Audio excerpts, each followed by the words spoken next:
우리 이어서 계속 진행하겠습니다. 아까 그림에서 조금 이제 하나 설명 안 한 데 있는데 이제 이거 있네요. 그 컬러 그림 중에서 왼쪽에 그 율법 지형에서 맨 왼쪽에 막 연기 나는 게 있죠, 이게 보이죠? 연기하고 밑에 불이죠, 지옥. 율법의 정죄를 받아서 제발 죽음의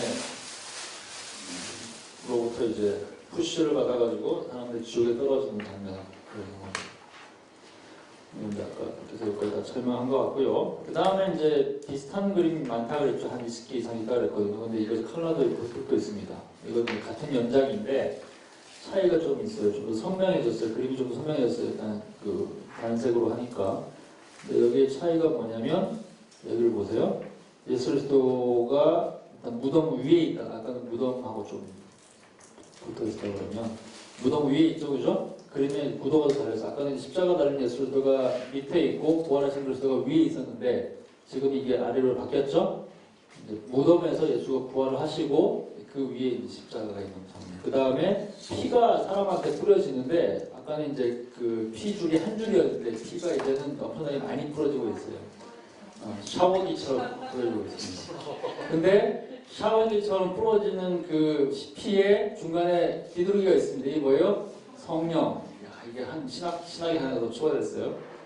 그 다음에 또 특이하게 다른 점이 뭐냐면 이겁니다. 아까는 이제 이 율법의 장막이 율법의 영역에 있었죠. 구약의 시대에 있었잖아요. 그죠? 근데 이건 이제는 오른쪽으로 옮겨왔어요. 그리고 이제 앞에 좀 더 선명하게 그 노뱀이 보이죠? 근데 이건 아마 좀 생각을 했던 것 같아요. 그러나 이 생각을 하다가 그 노뱀은 율법보다는 은혜의 영역이지라고 생각한 것 같아요. 그죠? 그래가지고 이것을 일부러 오른쪽으로 옮긴 것 같아요.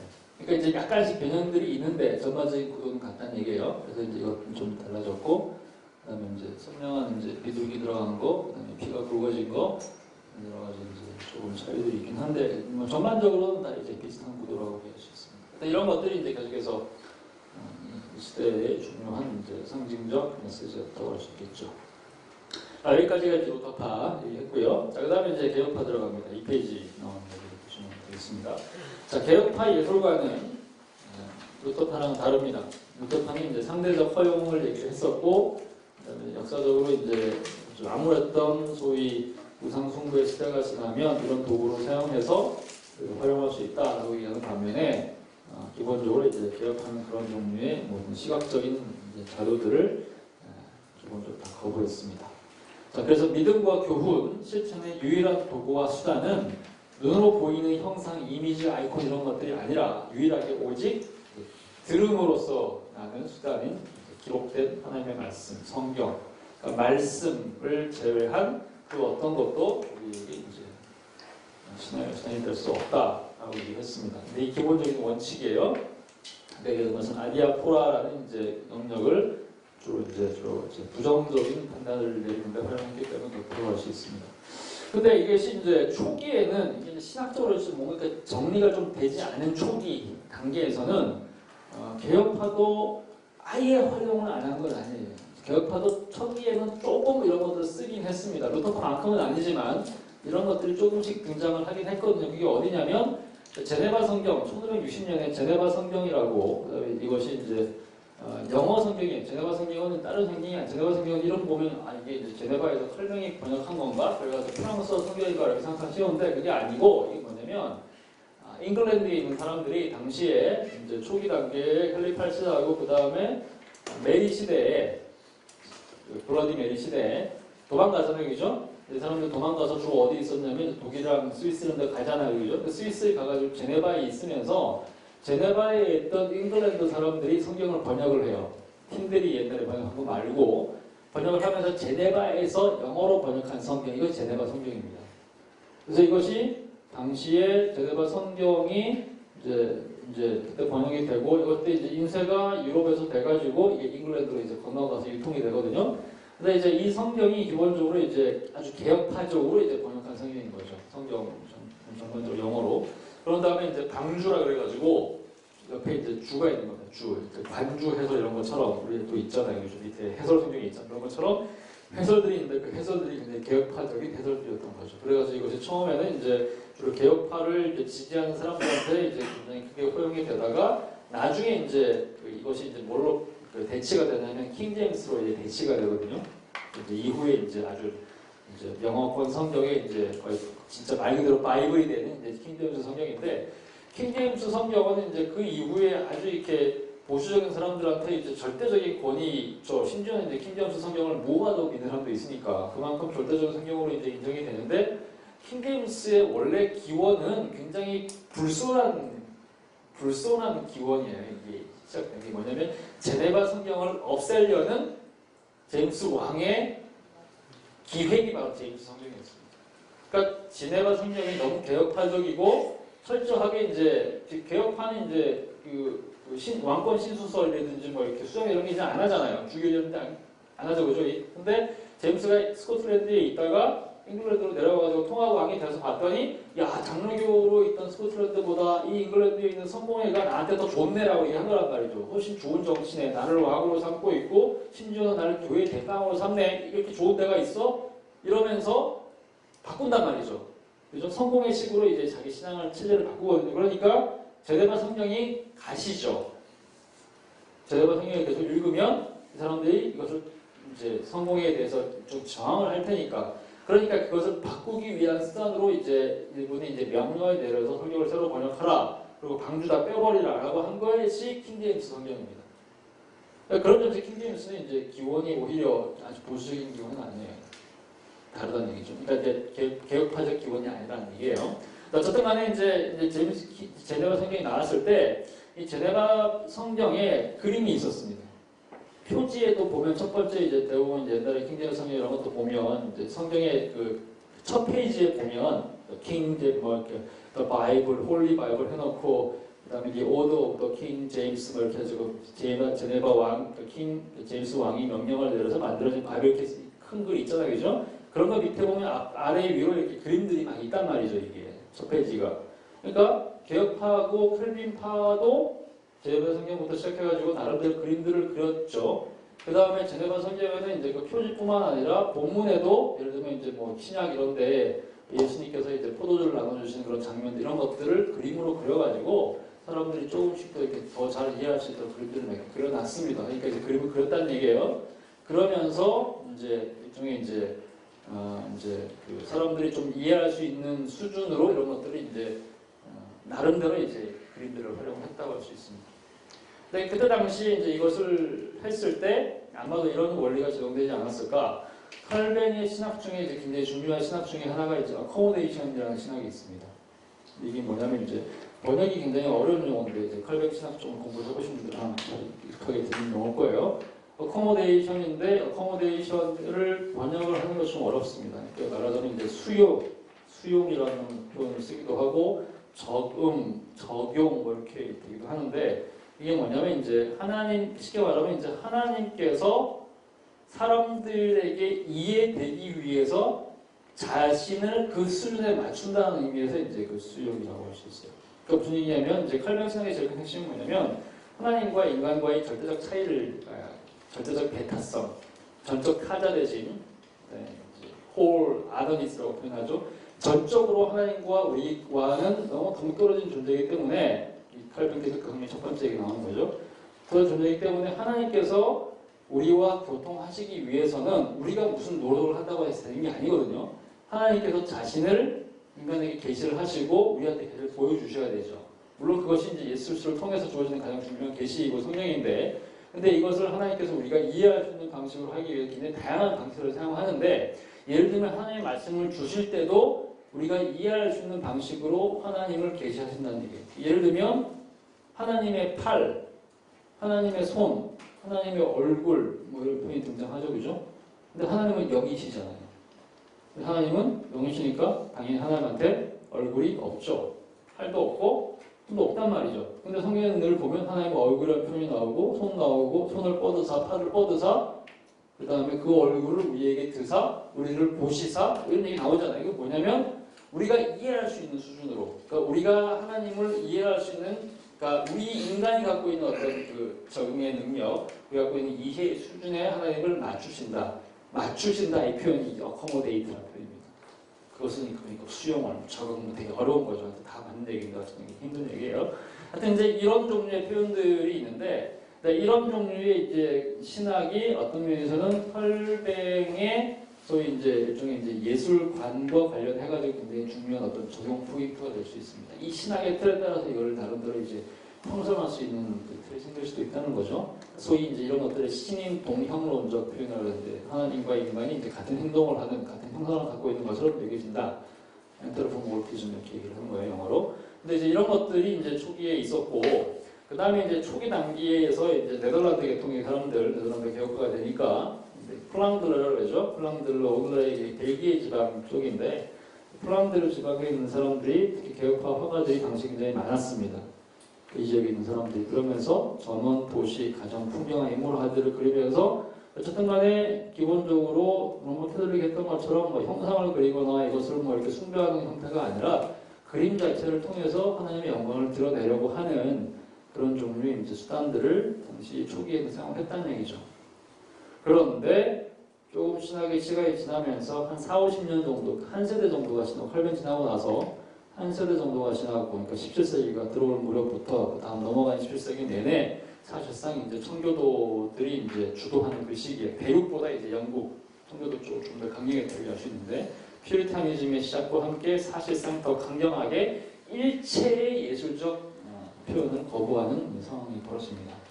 그래서 이제 일체의 예술적 수단 활용을 금지하고 거의 모든 종류의 그러니까 상상력이라는 표현이 중요해요. 상상력을 발휘할 수 있는 모든 수단을 기본적으로 이제 거부를 해버리는 거죠. 왜 그러느냐? 상상이라는 것을 긍정하게 되면 말하자면 예술의 모든 근원은 상상이죠. 상상이 없이는 창의적 이런 게 나올 수가 없고 절대로 어떤 예술도 발전할 수가 없거든요. 근데 이제 혈변주의 신학의 핵심은 뭐냐면 인간의 전적 타락이 굉장히 중요한 주제예요. 인간은 완전히 타락했기 때문에 인간이 생각해내는 모든 것들은 기본적으로 다 하나님을 거역하는 방향으로 가게 돼 있다는 것이 이제 혈변주의의 원칙입니다. 인간의 전적인 타락. 그래서 우리가 심지어는 의도적으로 선한 일을 하려고 해도 그리고 선한 일을 했다고 하더라도 결국에는 그것이 원칙적으로 하나님을 위반하는 행위다.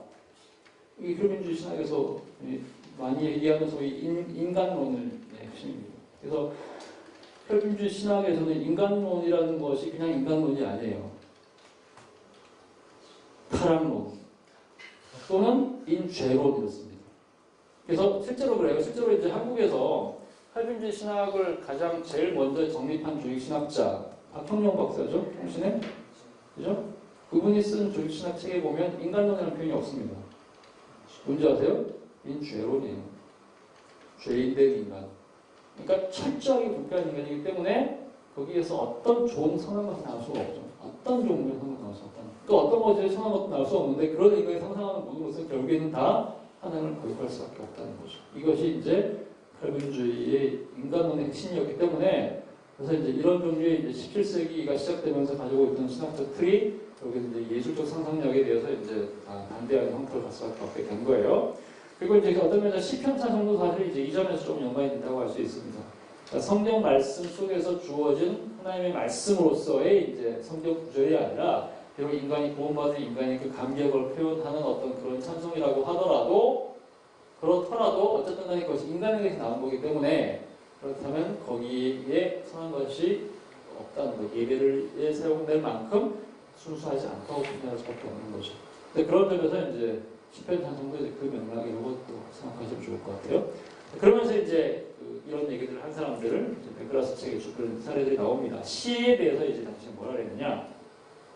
시드니 고슨이라고 하는 이제 당시 청교도가 이것을 악페르라는 학교라는 책에서 시와 극은 감각을 자극하고 방종을 조장하며 화려하지만 정작 질박한 언어가 지닌 소박과 엄숙은 없다. 질박한 언어가 지닌 소박과 엄숙 이거 하면 딱 청교도잖아요. 아주 청교도적인 거죠, 그죠? 그러니까 허구와 거짓에 기반한 이들을 금지해야 한다 이렇게 얘기한 겁니다. 그러니까 시는 기본적으로 어쨌든 간에 상상력의 근간, 문학이라는 건 기본적으로 허구에 근간한 거거든요. 그러니까 이제 허구는 거짓을 얘기하는 건 아니죠. 근데 사실이 아닌 거죠. 실제로 일어나지 리얼리티가 아닌 것을 리얼리티인 것처럼 한 그것을 얻으면 더 나쁜 거라고요. 차라리 거짓은 그냥 그 자체로 거짓이기 때문에 그냥 그 자체로 나쁜 거로 거부하면 되는데, 허구라는 것은 시든 뭐 드라마든 소설이든 간에 허구라는 것은 사실이 아닌데 거짓인데 마치 사실인 것처럼 위장하는 거라고 할 수도 있는 거니까 그러니까 이중적으로 더 나쁜 거란 말이죠. 그죠? 그러니까 허구는 이제 기본적으로 허구와 거짓말에 기반한 시라는 것은 사람들에게 이제 허용돼서는 안 된다. 이렇게 겁니다. 근데 이것이 초기의 거의 모든 청교도들의 기본적인 그 주장이었고요. 그래서 이제 우리가 아는 리처드 백스터를 비롯한 선한 목자 쓰신 그분 청교도주를 대부분은 이제 반대했습니다. 근데 이제 시간이 좀 지나면서 한 세기 정도 지나고 나면 이것은 이제 잉글랜드에서 마찬가지였고 이제 뉴잉글랜드 미국 청교도도 다 마찬가지였습니다. 근데 사실상 이제 미국 역사에서 어떤 면에서는 최초의 소설가라고 할 만한 분이 누구냐면 앤 브래드스트리트라는 분입니다. 여자분이에요. 이 여자분이 이제 당시 뉴잉글랜드 청교도였는데 미국 최초의 여류 시인이라고 불리는 분입니다. 이분이 이제 청교도 사회에서 이 얘기를 했던 거죠. 이런 얘기를 하면 이게 얼마큼 저항이 강했을지라고 생각해 보세요. 시를 이 당시에 기본적으로 일단은 이제 시를 쓴다는 것 자체에 대한 저항. 더군다나 이 시를 주는 사람이 누구예요? 여자란 말이죠. 여자. 모든 원제의 근원인 여자. 지금 우리가 이런 신학을 얘기하지 않는데 얼마 전까지 가르치긴 했습니다. 모든 신학에서 여성이 갖고 있는 그 죄의 근원이자 죄의 출발서로서의 여성에 대한 위치가 있었어요. 신학적으로. 네.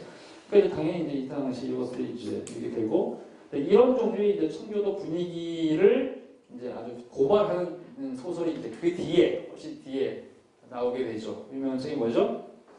좋은 글씨. 좋은 글씨에서도 거기 주인공이 누구예요? 남자예요, 여자예요? 여자죠. 그죠? 그다음에 여기다가 빨간 색깔로 좋은 글씨를 쓰고 있잖아요. 뭘 썼나요? A가 뭔데요? adultery, 하는 간통, 음란이라는 얘기거든요. 그러니까 여성을 이제 그런 식으로 이제 보는 이미지들이 여기 있는 거고, 그다음에 뉴잉글랜드 청교도와 관련해가지고 이제 나중에 또 터지는 굉장히 큰 사건 중에 하나가 그 마녀 재판, 셀러 마녀 재판 얘기죠. 근데 거기도 이제 여자들 얘기잖아요. 이제 청교도 신학에서 이제 여자들이 갖고 있는 위치가 있습니다. 그런 것들도 이제 많이 들어가시는데 그런 점에서 이제 앤 브래드스트리트이 이제 이런 얘기를 했다는 것 자체가 굉장히 엄청난 반란이라고 할 수 있어요. 근데 어쨌든 간에 이제 미국에서는 최초의 여류 시인이었다고 할 수 있습니다. 자, 그러면 이제 시는 그랬고요. 연극과 드라마는 어땠느냐?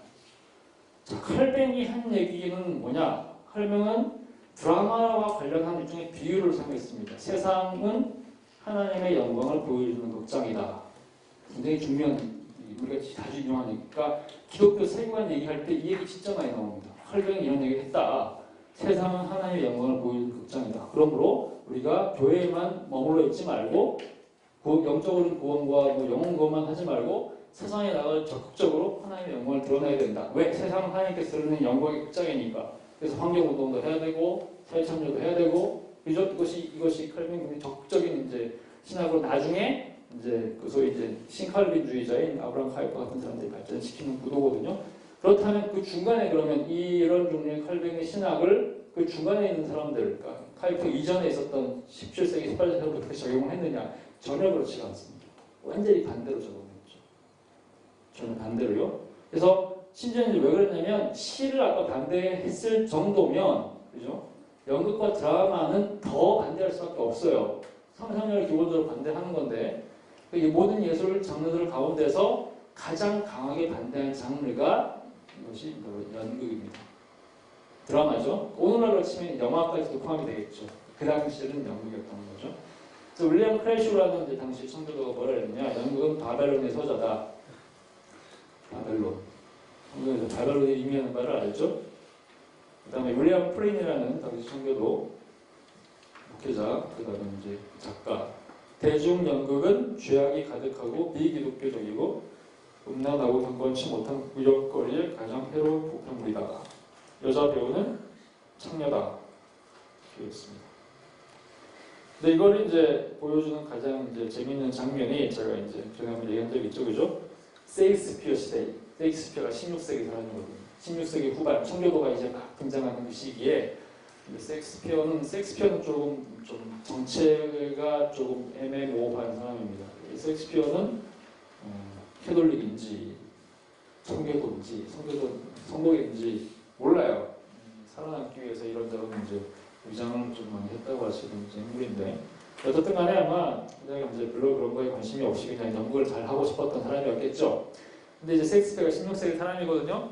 셰익스피어의 책에도 이제 다양한 이제 어떤 면에서는 이제 약간 좀 반청교도적인 그런 내용들도 이제 좀 많이 있고 그런 주제들이 이제 많이 있지만 이제 이 영화 셰익스피어를 관련해서 나온 영화 전에 얘기한 적이 있죠. 셰익스피어 인 러브라는 영화에 보면 셰익스피어 시대에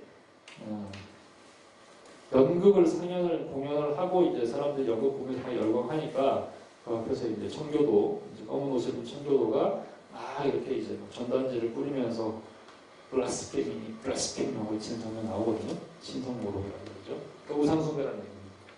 그러니까 이제 연극을 하면 어쨌든 간에 형상, 자기가 아닌 다른 형상의 역을 하는 거잖아요. 형상을 만들어내는 거거든요. 그렇죠? 연극을 한다는 얘기는 일단 거짓으로 내가 아닌 다른 사람의 배역을 한다는 얘기는 위장이고 일종의 이제 거짓으로 한 거죠. 그러므로 이제 이때 당시에 아주 강력하게 이것을 거부를 했습니다. 그래서 내전 후에도 잉글랜드 청교도 공화국 크로멜 시대를 얘기하는 거예요. 당시 각종 폐쇄령이 있었습니다. 그러니까 청교도가 장악을 하면서 오히려 성공의 시대에는 허용되었던 연극이 다 거부가 됐죠. 그러니까 청교도가 주도하고 있는 거니까. 그다음에 이제 청교도가 이제 주도를 했던 미국 같은 경우도 펜실베니아 정부조직법에서 이제 연극을 금지를 했고요. 심지어는 100년이 지나고 나서 심지어 미국이 이제 그때 전쟁을 하고 심지어는 공화국이 됐을 때 독립을 했을 때도 연극을 포함해서 모든 종류의 여성을 억제하고 군입자들은 이제 여기 권리도 안 된다고 그랬습니다. 그러니까 연극을 굉장히 이제 아주 악한 모든 종류의 악의 근원 같은 걸로 바뀌는 거죠. 근데 이것이 이제 우리에게도 아주 낯선 장면이 아닐 수 있어요. 이게 무슨 얘기냐면 영화는 20세기 초반에 나오잖아요. 그죠? 근데 미국의 대부분의 이제 19세기 후반과 20세기 1890년대에서 1920년대까지가 이제 소위 이제 미국의 근본주의 현대주의 논쟁이거든요. 논쟁기 미국 역사에서. 근데 그때 당시에 기독교인 가운데서 연극을 보거나 영화를 보러 가는 사람은 자유주의자로 취급이 됐습니다. 그 당시에 모든 근본주의자들 보수적인 교회에서는 절대로 영화를 보면 안 됐어요. 영화를 보러 가는 것 자체가 타락한 사람들만 하게 되는 행동으로 판단한 거죠. 심지어 미국 남부에서는 지금도 그런 그룹들이 있습니다. 절대 영화를 보지 않는 그룹들이 있습니다. 왜냐하면 영화가 대체적으로 세속적이고 그다음에 음란을 조장하고 그다음에 어떤 헛된 어떤 영광, 헛된 허풍을 막 이렇게 욕망들을 막 속이고 지금 이제 기독교인으로서 아주 이렇게 보수이고 폐쇄로 살고 있는 삶을 열등하거나 또는 이제 덜 떨어진 걸로 묘사하게 만든다고 하고 그러니까 말하자면 세상에 무리되게 하는 그런 중요한 수단이 영화이기 때문에 영화를 보는 것을 전반적으로 다 해놨다고 할 수 있죠. 요즘은 더 합니다. 요즘 특히 이제 영화들이 전반적으로 더 이렇게 그러니까 영화가 이제 우리도 마찬가지로 점점 시대가 발전할수록 이제 그 금지의 영역들이 좀 더 이렇게 다 풀리잖아요. 그렇죠? 특히 이제 성적인 장면들, 동성애 장면 이런 것들이 이전에는 이제 자연스럽게 다 금지됐던 것들이 지금 너무 다 풀리고 우리가 자연스럽게 수용을 하게 되잖아요. 그러니까 얼마 전까지만 하더라도 여러분 항상 한국 와서 그러니까 문화라는 영역과 관련해가지고 한국에서 대표적으로 문화사역 한다 그러면 낮은 울타리였거든요. 기억하시죠? 얼마 전까지도 있었죠? 낮은 울타리의 기본적인 기조는 뭐였느냐? 다 보지 말자는 기조였죠. 그러니까 모든 종류의 문화를 다 뉴에이지에 오염된 문화인 것처럼 거의 이제 한마디로 이제 규정을 하잖아요. 근데 사실은 그게 별로 낯선 게 아니라는 얘기예요. 그게 이미 지난 200~300년 동안 기독교를 이제 지배했던 중요한 그냥 주류였다고 생각하시면 돼요. 그런 점에서 이제 연극과 드라마, 오늘날 영화까지 대체로 이제 기독교인들이 것을 좋게 보지는 않습니다. 대체로 왜냐하면 이제 그쪽에 있는 사람들이 이제 전반적으로 신앙적이지 않은 경우들이 많고 삶의 규모도 잘 없고 기독교인들이 이제 가치 있게 여기는 어떤 그 가정과 질서와 이런 체계 그런 삶의 어떤 그 부지런한 그 일상적인 성실함의 패턴 이런 것들은 약간 좀 다른 삶을 살잖아요. 아무래도 우리도 뭐 그거는 이제 전 세계 어디나 마찬가지고 뭐 기독교가 아니라도 마찬가지죠. 무슨 당연히 생각할 테고 우리도 옛날에 어른들 실은 이런 일을 하시는 모든 사람들 뭐땀 따라 뭐 이건 다 귀한 얘기들이잖아요. 이제 실제로 이제 우리 해방되기 이전까지는 이런데 일하는 사람들은 진짜 말 그대로 다 기생이나 이런 거 하는 사람들만 한 거였으니까. 이제 이런 구도는 이제 우리 이제 세속화 시대 이전은 그 전형적인 패턴이었다고 생각할 수 있을 것 같아요. 자, 그럼 소설은 뭐냐? 소설도 마찬가지입니다. 소설도 이제 허구와 거짓으로 가득하고 타락한 상상력의 자극이라는 동일한 이유로 결국에는 이제 문학적인 이야기들은 다 거부했습니다. 어쨌든 이야기는 이제 지어낸 이야기이기 때문에 그렇다고 되는 거죠. 근데 이제 이것이 획기적인 전기를 맡겨야 되니까 다른 것들에 비해서 상대적으로 소설이 조금 더 이렇게 낮게 평가되는 계기를 만드는 게 있습니다. 그것이 이제 철로 역정 때문이었던 거죠. 그러니까 이것은 굉장히 이제 어떤 면에서는 개신교 역사, 특히 이제 개혁파 역사에서는 굉장히 혁명적이고 굉장히 독특한 일종의 그러니까 주류라기보다는 굉장히 일종의 엇나간 하나의 길이라고 할 수 있어요. 그러니까 굉장히 특이하게 이제 툭 튀어나온 그러니까 두글두글한 돌이 아니고 하나의 툭 튀어나온 거라고 할 수 있어요. 그러니까 소설에서 좋은 번역 때문이죠. 번연이 당시 철로 역정을 썼는데 이 사람이 어떤 면에서는 처음으로 그러니까 시기가 1678년이니까 100년 정도 지났을 때라고 생각하시면 되죠. 지나고 나서 이 청교도 시대에 소설이라는 것이 기독교적인 신앙을 진착하는데 굉장한 도움이 되는구나 라는 사실을 어떤 면에서는 거의 처음으로 보여준 것이 이제 철로역정이라고 볼 수 있습니다. 그래서 이제 이후에 철로역정이 이제 성경 단어로 가장 많이 펼쳐지게 되는 이유가 거기 있다고 할 수 있겠죠, 그죠? 그 다음에 이제 중요하게 나오는 좋은 책들, 데니엘 디포, 로빈슨 크루소 얘기죠. 잘 아시죠? 얼마 뒤에 한 30년 정도 뒤에 나오는 건데, 그러니까 디포도 이제 비국교도였으니까 청교도라는 이 청교도 또는 장로교 배경의 사람이었다고 생각할 수 있을 것 같은데요. 책을 굉장히 많이 썼습니다. 500권 이상 썼는데, 근데 이제 여러분 그거 아시죠? 한국에 들어오는 대부분의 문학들은 원전들이 아니에요. 그러니까 한국에 들어오는 거의 모든 문학 우리가 뭐 이렇게 60권 개몽사 30권 60권 해가지고 이제 개몽사 60권 문학 전집 이런 거 많이 나오잖아요. 그런 것들 옛날에 읽으셨던 것들 그런 것들이 실제로 이제 원전들의 한 10분의 1 정도로 축소한 내용들이죠. 다 그래요. 거의 대부분 다. 그리고 어린이들이 읽을 수 있도록 모든 선정적인 장면들과 잔인한 장면들을 다 뺀 거예요. 만약에 원전 그대로 여러분들이 그림 형제가 쓴 글들 뭐 백설공주나 신데렐라 이런 거 그다음에 빨간 구두 이런 거 읽으면 여러분 다 기절초풍합니다. 다리 잘리고 피 터지고 막 배신하고 뭐 난장이랑 뭐 이렇게 성관계하고 그다음에 뭐 이렇게 난교하고 막 이런 내용들 이 원래 그림 형제 내용만 나오거든요. 이러면 안 되잖아요. 그럼 이러면 안 돼요. 청교도에서 이러면 안 됩니다. 걸리버의 얘기, 걸리버의 얘기 장난 아닙니다. 걸리버의 얘기는 당시 금서였어요. 왜냐하면 이제 거의 이제 막시즘 같은 책이에요. 당시에 그 영국 체제를 뒤집는 사악한 책입니다. 금서였습니다. 그러니까 그런 책들이 이제 우리한테 이제 아주 요약본으로 이제 온단 말이죠. 근데 그런 책들 중에서 이제 로빈슨 크루소가 있어요. 근데 로빈슨 크루소는 이제 그렇게 이제 선정적인 책은 아닌데. 우리에게 소개된 로빈슨 크루소도 결국에는 굉장히 이제 축소된 책이에요. 원전은 읽으면 훨씬 더 광범위한 책이죠. 로빈슨 크루소는 이제 실제 있었던 이야기, 요즘 영화 나오는 것처럼 이 영화는 이제 실제 이야기에 근거합니다. Based on the true story, 막 이런 것처럼 이제 그런 건데, 당시 스코틀랜드 사람이었던 이제 알렉산더 셀커크라는 동네가 있어요. 우리 에딘버러에서 멀지 않은 곳에.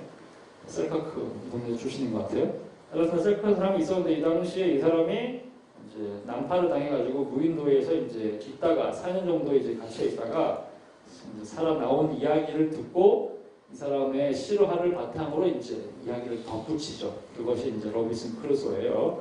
근데 이제 이 사람이 갖고 있는 이 내용들을 보면 우리는 기본적으로 이제 프라이데이라고 하는 이제 당시 원주민 만나가지고 이제 친구하고 교제하고 막 뭐 먹고 사는 거 이렇게 이런 내용들을 중심으로 이제 전개가 돼 있는데 이제 원래 스토리들을 보면 이제 이것이 이제 굉장히 전형적인 기독교인의 회심 과정, 그러니까 자기 내면의 성찰을 하면서 그 과정에서 이제 기독교적으로 이제 회심하게 되는 과정을 이제 쭉 보여줍니다.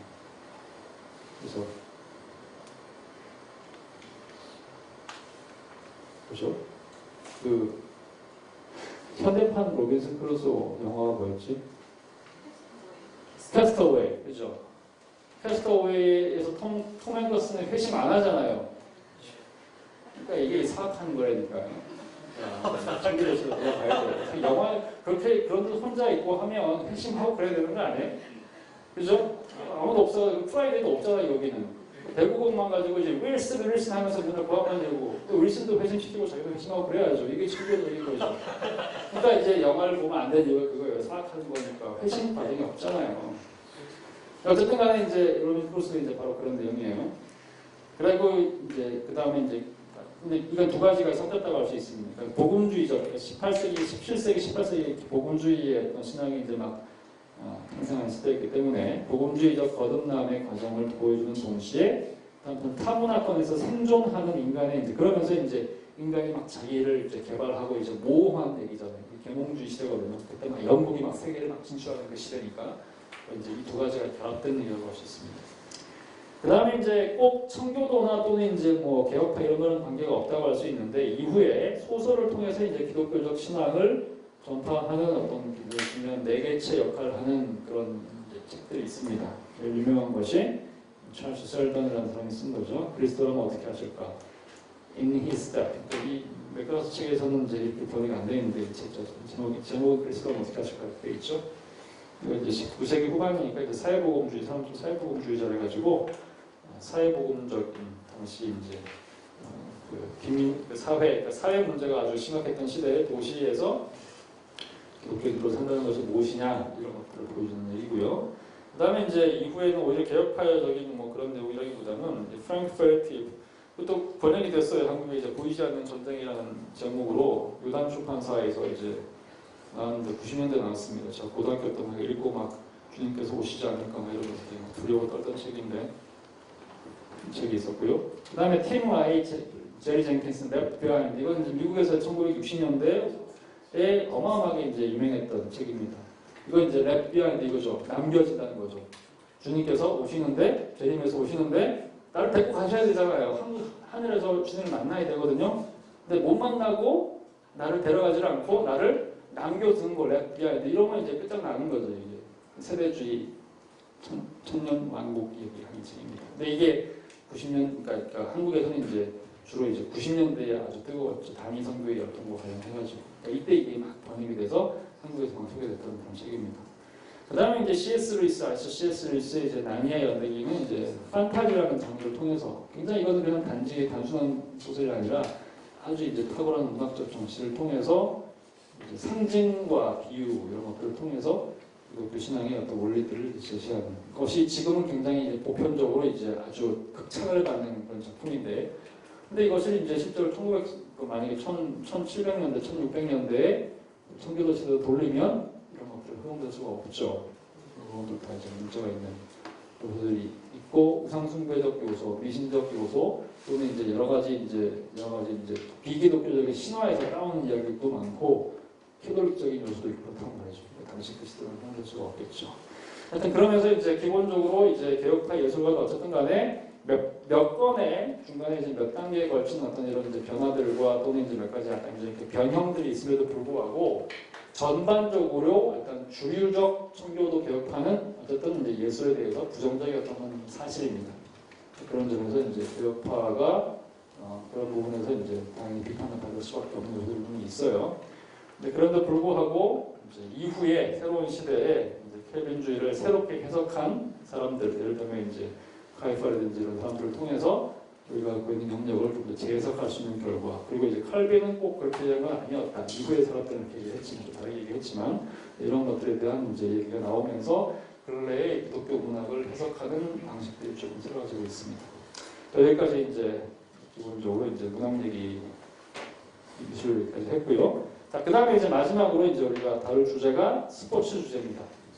자, 개신교와 스포츠. 기독교 스포츠는 도대체 무슨 관계가 있느냐? 이거는 이제 우리 한국에서는 이런 거를 다루는 사람들이 이제 거의 없는데 서양에서는 그 기독교와 스포츠를 다루는 책들이 굉장히 많습니다. 왜 많으냐? 종교 사회학 하는 사람들이 있죠. 사회학 하는 사람들 중에, 그러니까 이제 저는 늘 얘기하지만 서양은 아무래도 이제 인문학을 하는 사람들이 자기가 살고 있는 유럽 사회, 서양 사회, 미국 사회의 기독교적 전통과의 관계를 늘 생각을 하면서 이거를 왜냐면 이게 주미 문화니까 그러니까 늘 그런 종류의 이제 글들을 써낼 준비를 하고 있죠. 그러니까 이 주제도 굉장히 다양하게 해석이 됐고, 그 다음에 이제 제가 이제 에디버러에 있을 때 제가 다녔던 교회에 한국인 분이 있었는데, 이분이 이제 우리 교회 집사님이었어요. 근데 이분이 이제 소속이 이제 체육대학, 체육교육과 교수였습니다. 근데 이분이 이제 어느 날 저한테 연락이 왔어요. 무슨 얘기냐 했더니 신학부에서 자기를 불렀다는 거예요. 그래서 아니 체육과 교수를 왜 신학부에서 부르냐 했더니 그분이 이제 무슨 얘기를 했냐면 스포츠와 종교의 관계에 대한 포럼이 열리는데 와서 발제를 해달라고 얘기했다는 거예요. 그래서 무슨 발제를 할 거냐 했더니 축구 얘기를 해달라 했다는 거예요. 축구랑 종교가 무슨 관계냐 했더니 역사적으로 특히 예를 들면 이제 유럽에서 지금 현재는 거의 축구가 거의 광적으로 이제 사람들한테 이제 지지를 받는 삶의 패턴이잖아요, 그죠? 어떤 면에서 마치 종교처럼. 근데 이제 그런 종류의 이제 현상이 굉장히 종교적이라는 거죠. 그러니까 오늘날 사람들이 스포츠에 탐닉하는 현상이 굉장히 종교적이기 때문에 그 종교성에 관한 내용을 좀 얘기를 해달라 이 얘기도 하고 있고, 특히 이제 스코틀랜드가 중심이니까 스코틀랜드에는 축구하면 이제 잉글랜드 말고 프리미어리그가 이제 잉글랜드도 있고 이제 스코틀랜드도 있거든요. 근데 우리가 아는 팀들은 거의 다 이제 잉글랜드 팀들이고, 스코틀랜드에 아주 유명한 진짜 이제 탑 2를 달리는 팀이 있습니다. 하나가 이제 셀틱이라는 팀이 있고 또 하나가 이제 그 글라스고의 레인저스라는 팀이 있습니다. 에딘버러가 이제 그 스코틀랜드에서는 이제 수도고 글라스고가 이제 제일 큰 두 도시. 이제 에딘버러, 글라스고인데 에딘버러는 수도고 그다음에 글라스고는 이제 인구가 좀 더 많은 도시예요. 축구는 어디서 하는 거냐? 어디서 제일 잘하느냐? 글라스고에서 잘해요. 왜 그러느냐? 에딘버러는 수도지만 인구의 대부분이 주로 지성인들이거나 아니면 금융인들이거나 경제적으로 좀 더 이렇게 지위가 있는 사람들. 이 사람들은 축구보다도 주로 뭐 어디 연구하냐면 테니스, 그 다음에 크리켓, 그 다음에 이제 럭비 이겁니다. 그 글라스고에 있는 사람들은 그럼 왜 그러면 이제 축구에 연구하느냐? 이 지역이 공업지대였기 때문에 그런 거죠. 그러니까 이제 축구의 역사가 있는데 축구의 역사가 이제 어떻게 연결되냐면 축구는 기본적으로 이제 공장 노동자들이 만든 운동입니다. 그러니까 축구는 이제 축구가 왜 전 세계에서 가장 유명한 스포츠가 되냐면 돈이 별로 안 되기 때문에 그래요. 야구를 하려면 돈이 무지하게 들거든요. 왜 그렇습니까? 장비들이 어마어마하잖아요. 그라운드도 그냥 있으면 안 되잖아요. 이게 있어야 되잖아요. 크리켓도 마찬가지죠, 그죠? 테니스는 이제 클럽제에서 소수만 하는 거고. 그러면 축구는 왜 가능하냐? 아무 데서 하면 되니까. 공만 있으면 되잖아요. 공이 옛날에는 그냥 돼지 상자, 돼지 오줌포 이런 거 가지고 할 수 있는 거니까. 아무나 해서 10명이든 20명이든 30명이든 막 때로 하면 되는 거니까. 비가 오나 눈이 오나. 그죠? 그러니까 서민들의 스포츠가 축구인 거예요. 그러니까 이것이 어디 시작된 거냐면 주로 공업지대에서 시작이 된 거거든요. 축구라는 것이. 그러다 보니까 이제 영국 같은 경우도 축구를 제일 잘하는 도시는 다 어디냐? 생각해 보세요. 맨체스터, 리버풀, 그죠? 그 다음에 런던은 왜 잘하냐? 런던은 특별하게 이제 이렇게 공업지대라서 그런 게 아니라 사람이 많으니까. 그다음에 버밍엄, 뉴캐슬, 그다음에 축구를 지금 거의 강등 위기중 썬더랜드 이런 거 다 공업 도시들입니다. 그러니까 이제 18세기에 산업혁명이 시작이 됐을 때 노동자들이 막 도시에서 막 시골에서 몰려 들어가지고 도시를 형성을 하고, 그다음에 아일랜드 이민자들이 와가지고 그래가지고 형성된 것이 이제 공장지대인데 그 사람들이 이제 쉴 때 하는 게 축구라는 말이죠. 그때부터 이제 축구가 이제 거의 이제 신성한 스포츠처럼 이제 모든 사람들한테 이제 되는데, 특히 이제 이 과정에서 종교가 굉장히 중요한 역할을 합니다. 예를 들면요, 스코틀랜드의 이제 글라스고 같은 경우에 글라스고의 이제 셀틱은 그러니까 말하는 지금 현재 가장 최강 팀이 셀틱인데, 셀틱은 캐톨릭 팀이고 그 다음에 레인저스는 개신교 팀이에요. 이게 어떻게 된 거냐? 레인저스는 유니폼이 파란 색깔이거든요. 셀틱은 유니폼이 그린입니다. 이게 무슨 얘기냐? 스코틀랜드의 깃발 색깔은 파란 색깔이죠. 그죠? 여러분 아시죠? 유니언 잭에서 빨간색은 잉글랜드고 파란색은 스코틀랜드거든요. 그러면 초록색은 뭐냐? 초록색 어디 색깔이에요? 바다 건너온 아일랜드 사람들의 색깔이죠. 클로버가 있잖아요. 아일랜드 캐톨릭이란 말이에요. 그러니까 이민 온 아일랜드 캐톨릭이 만든 축구팀이 셀틱이고 그 지역에 있던 스코틀랜드의 이제 개신교 장로교인들이 만든 팀이 레인저스죠. 그러니까 이 둘의 축구가 아닌 거예요. 뭐예요? 전쟁이죠. 종교 전쟁입니다. 그것이 지난 100년 이상 이어져온 전통이죠. 이것이 모든 잉글랜드에 있는 팀들의 특히 이제 이런 이제 구도에 다 연결되어 있습니다. 그러다 보니까 이제 특히 이제 아일랜드 같은 경우 나중에 이제 영국이 이제 독립하는 과정에서 북아일랜드를 차지하면서 막 이렇게 막 일본은 이제 막 이렇게 저항하고 막 그러잖아요. 그러다 보니까 이제 이것이 그냥 축구 아니에요. 전쟁인 거죠. 그러니까 이런 종류의 구도가 다 있습니다. 그러니까 무슨 얘기냐면 유럽에서 축구 얘기를 할 때는 스포츠 얘기를 할 때는 종교 얘기를 해야 된단 말이죠. 그러니까 이제 이것이 이렇게 연결되는 주제라는 얘기입니다. 그러니까 개신교 스포츠가 중요한 주제라니까요. 우리한테는 별 의미 없는 것처럼 보이지만 우리는 뭐 이랜드 뭐 이렇게 할렐루야 뭐 이런 것만 얘기할 수밖에 없겠지만 이상하잖아요. 근데 이건 진짜 이제 그런 구도가 있는 거죠. 근데 그래서 어떤 간에 19세기 후반의 이후에 그러면 이제 왜 그럼 개신교는 이렇게 스포츠를 강조하게 됐느냐? 원래 청교도식으로만 한다면 스포츠도 당연히 할 수 없는 겁니다. 왜냐하면 열심히 하면 안 되죠. 왜냐하면 우리의 욕망과 이렇게 쾌락을 이제 증진하는 거니까 별로 청교도적이지가 퓨리탄적이지가 않죠. 근데 이제 스포츠가 이제 강조되는 계기는 이제 19세기 후반에 중후반에 소위 이제 이것이 이제 잉글랜드 특히 이제 영국이 세계를 지배하는 제국주의자들이 되는 과정과 관련이 있습니다. 그래서 굉장히 이제 어떤 굉장히 계몽주의적이라고 여겨지는 건데 세계를 지배하고 힘 있는 나라가 되다 보니까 특히 이제 영국이 이제 아주 강력하게 이제 어깨가 이제 이렇게 펴지는 시대거든요. 그러니까 이제 그러면서 이제 선교도 이제 굉장히 열정적으로 이제 해외 나가서 하는 그런 시대였으니까 이 시대 정신은 일종의 이제 굉장히 남성다움이 이 시대 정신입니다. 해외 나가서 진출하고 뭔가를 정복을 하고 그다음에 이제 아주 강인한 뭐 체력, 에너지, 넘치는 힘 이런 것들이 이제 이 시대 정신인 거죠. 그러다 보니까 기독교인들이 스포츠를 하는 그런 즐기는 과정에서도 이것이 자연스럽게 결합을 하게 된다는 말이죠. 그러면서 이제 19세기 중후반 이후에 이제 나오는 이제 한 용어가 뭐냐면 소위 이제 근육질 기독교, 머시큘라 크리스천이라는 이제 표현입니다. 근데 이 단어가 이제 처음 사용한 것은 이제 찰스 킹슬레이, 토마스 슈 같은 사람들이 이제 소설을 통해서 이제 얘기를 한 건데 아까 그때 빅토리아 시대의 이제 모델이에요. 고결한 도덕적 원리. 빅토리아 시대 잉글랜드는 말하자면 신적인 소명을 지닌 영국 사람들이 마치 새로운 이스라엘로서 전 세계에 나와가지고 영국 문명을 전파해야 하는 사명에 불타는 시대예요. 그러니까 모든 제국주의자들은 그런 사명이 있어요. 일본이 한국 와서 그런 얘기 했죠. 일본이 가지고 있는 이 사무라이 정신과 이 도덕적 궁결함을 이 덜 떨어지고 비위생적이고 아무짝에도 쓸모없는 이 한국 사람들한테 전해주는 것이 그 사람들의 사명이었단 말이죠. 제국주의는 그런 것들을 만들어내거든요. 그러니까 정신적 제국주의를 만들어낸단 말이죠. 그러니까 영국은 이제 그런 것들을 이제 만들었던 시대고 그러면서 그것을 기독교 신앙과 연결을 시키죠. 그러다 보니까 도덕적 고귀한 원리와 남성적 기독교의 이제 모델들을 만들어내는데 그러면서 이제 당시의 기독교인들이 스포츠에 굉장히 열심히 참여를 하면서 계몽주의적 정신, 빅토리아 시대 영국의 낙관주의를 이제 전파하는 정당화하는 계기가 됩니다. 근데 이것을 이제 만든 이제 기독교가 특히 이제 선교 과정에서 스포츠를 전파하는 가장 큰 계기를 만든 사람들이 누구냐면 이제 스터드 삼형제입니다. 찰스 그다음에 무슨 스터드 이렇게 세 명이거든요. 근데 연년생 3년 연년생이에요. 어머님이 아주 힘드셨을 것 같아요.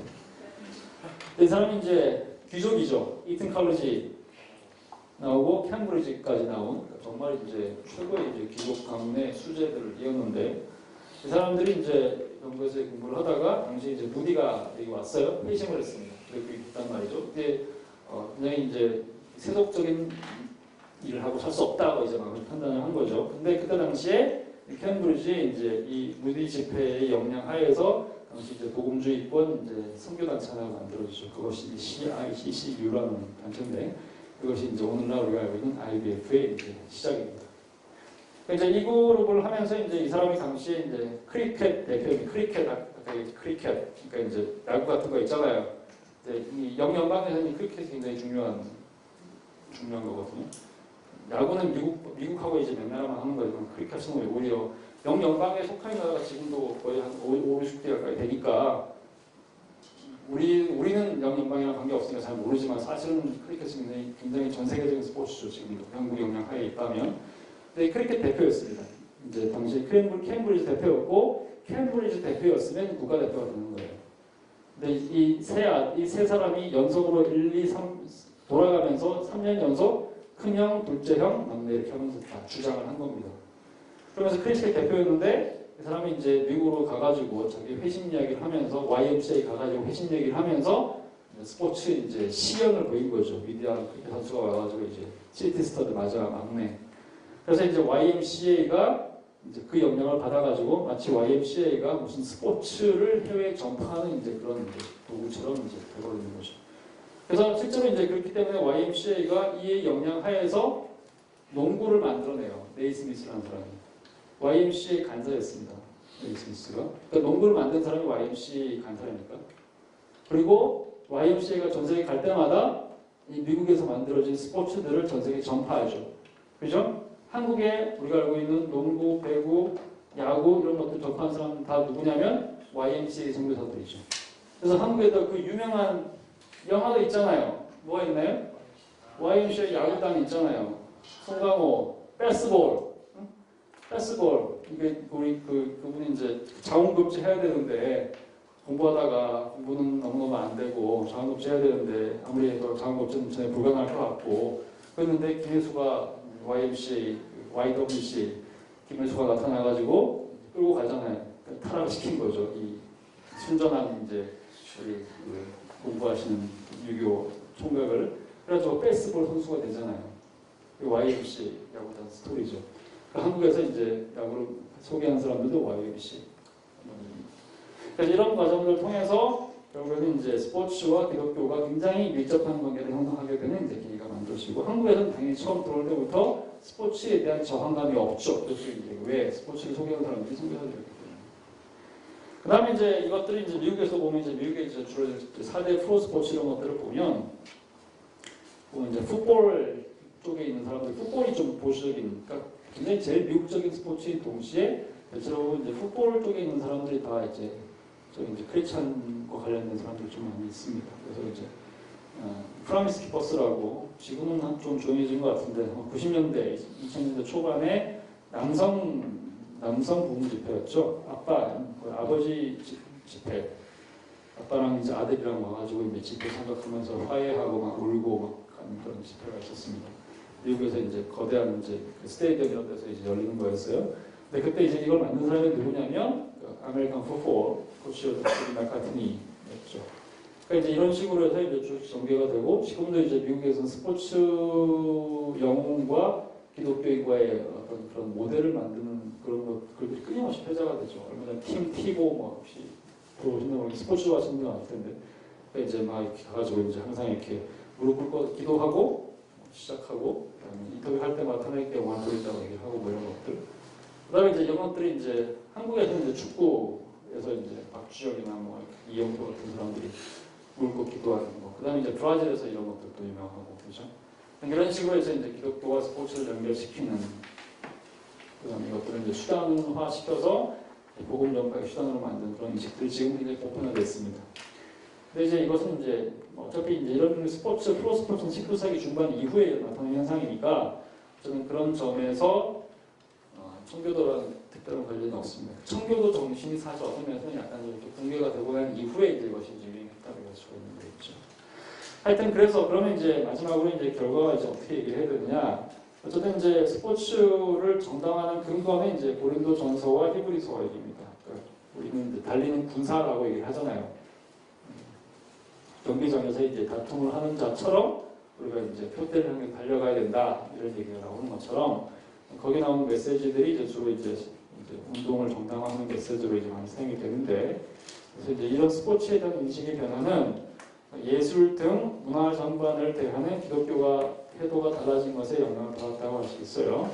이 변화는 주로 시대사도와 정신에 의해서 기독교와 영향을 받을 측면이 더 강합니다. 그러니까 무슨 얘기냐면 우리가 청교도 시대에 스포츠와 문학과 예술을 정죄했던 그 신학을 우리가 지금 별로 유지하고 있지 않습니다. 그죠? 그러면 이제 우리가 엄청나게 정교한 신학을 발전시켜가지고 그러면 그때의 신학이 틀렸고 지금의 새로운 신학을 가지고 이것을 정당화하는 어떤 신학적 작업을 했느냐? 그렇지 않아요. 그럼 우리가 왜 그러면 지금 영화를 보는 것이 별 문제가 안 되고 스포츠를 하는 것이 별 문제가 안 되느냐? 왜 그럴까요? 그런데 우리가 이 시대 사도의 영향을 받기 때문에 그런 거죠. 그것을 너무 당연시 하는 시대. 그러니까 무슨 얘기냐면 신학이 사회를 바꾼 것이 아니고 사회가 신앙을 바꿨다고 이것인 거죠. 그러니까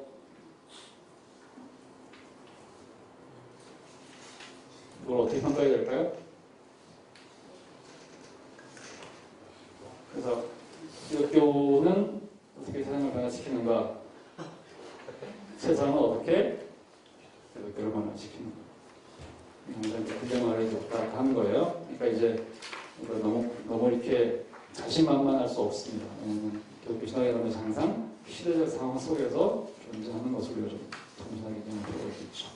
자, 어쨌든 여기까지 이제 보시면 좋을 것 같고요. 그래서 이제 어떤 종류의 이제 틀이 더 정당한 틀인가, 우리가 지켜나가야 될 틀인가, 어떻게 적용을 하고 어떻게 이제 우리 아이들과 자녀들에게 가르칠 것인가. 이건 이제 여러 가지 결론들이 있기 때문에 정확하게 이제 어떻게 해야 된다 이렇게 얘기가 좀 힘든데 좀 고민을 많이 해볼 주제인 것은 사실입니다. 자, 어쨌든 그렇게 해서 우리가 6주 동안의 강의를 다 마쳤고요. 그래서 이제 큰 틀에서 종교교육을 보는 방법을 우리가 쭉 공부했고, 그다음에 이제 마지막 남은 3주 동안에 몇 가지 이제 주제를 가지고 좀 더 세부적으로 이제 살펴보는 시간을 가졌습니다. 자, 그래서 이제 끝났고요. 여러분 6주 동안 수고하셨고, 그다음에 이제 다음 주부터 이제 공식적으로 조금 다음 주부터 이제 새로운 학기 시작되고 또 이런 일들이 이제 많이 있을 텐데 이제 건강하시고 다음에 또 만날 기회가 있으면 만났으면 좋겠습니다. 수고했습니다.